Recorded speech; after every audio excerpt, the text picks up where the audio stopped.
10 degree, तो यहां पर जो भी 10 डिग्री का टेम्परेचर है, यह 10 डिग्री का टेम्परेचर यहां पर आने पर इसको यहां नहीं मिलेगा। क्यों नहीं मिलेगा? क्योंकि स्थल जल्द गर्म जल्द ठंडे होते हैं और स्थल के परिपेक्ष में यहां का जल 10 डिग्री ना होकर के यहां पर होगा 10 डिग्री। ठीक है, क्योंकि पिछली वीडियो में आप जाकर के देखिए, पिछली वीडियो अगर आप पूरा देखे रहेंगे तभी ये समझ में आएगा, वरना नहीं आएगा। तो यहां पर 10 डिग्री, यहां पर 10 डिग्री, जबकि इसको यहां पर 10 डिग्री होना चाहिए, यहां पर नहीं है, यहां पर कुछ और डिग्री होगा। ठीक है, इसीलिए यहां पर जहां पर स्थल जल होगा वहां पर ये डिफरेंट बहुत ज्यादा देखने को मिलेगा, इसीलिए यहां पर प्रवणता बहुत ज्यादा देखने को हमको मिल जाएगी और यह रेखाएं पास पास बहुत ज्यादा यहां पर हमको देखने को। जनवरी महीने में बरखोयांश, ठीक है, ये रूस का एक ऐसा इलाका है, यह बरखोयांश है, मतलब वहां पर ऐसा माना जाता है कि वह एक नया ध्रुव ही है। ठीक है, जिसको क्या कहते हैं, जिसे cold pole of the earth कहते हैं। कहने का मतलब यह एक अपना ही ध्रुव है। और ध्रुवों की विशेषता क्या है? वहां पर बर्फ जमी रहती है या वहां पर बहुत ज्यादा ठंडा रहता है हमारा इन्वायरमेंट।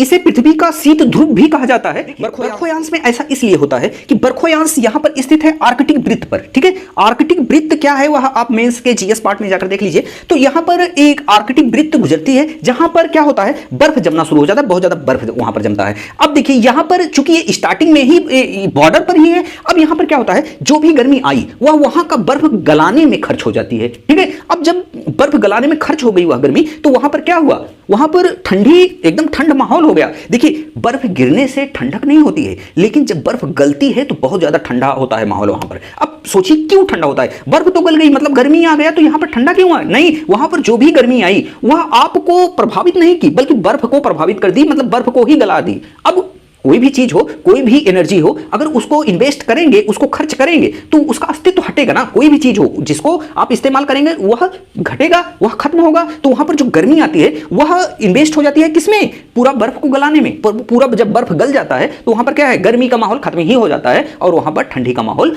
उजागर होकर के हमारे सामने। दूसरे, यह एक पर्वतीय क्षेत्र है, बरखोयांश एक पर्वतीय क्षेत्र है जहां पर पारा तो अपने आप घटेगा। देखिए एग्जामिनेशन में बहुत सारे ऐसे प्रश्न होते हैं। अब वह प्रश्न वर्षा, तापमान और वहां की वनस्पतियों को देख करके आप उसको हल करिएगा। अब आप इसको यह देख लीजिएगा, यह किस शहर, अगर किसी शहर के बारे में ऐसे लिख देगा कि निम्नलिखित में से कौन सा शहर की विशेषता क्या है, ठीक है, ऐसा भी दे सकता है प्रश्न में। तो आप हमेशा यह देखिएगा यह शहर किस अक्षांश किस देशांतर पर स्थित है, इसकी विशेषता क्या है। कहने का मतलब यह आर्कटिक वृत्त से तो नहीं गुजरा है, यह विषुवत समझ लीजिए लाइन से तो नहीं गुजरा है, यह कर्क रेखा पर है कि मकर रेखा पर है। तो इसमें बहुत सारे प्रश्न आपसे पूछे जा सकते हैं। देखिए यह सब कॉन्सेप्ट बेस है, जितने भी प्रश्न हैं ये कॉन्सेप्ट बेस हैं और इसी बेस पर वहां पर प्रश्न पूछे जाते हैं। कॉन्सेप्ट आपको अगर ना आया तो आपको यह सब प्रश्न भी नहीं आएंगे।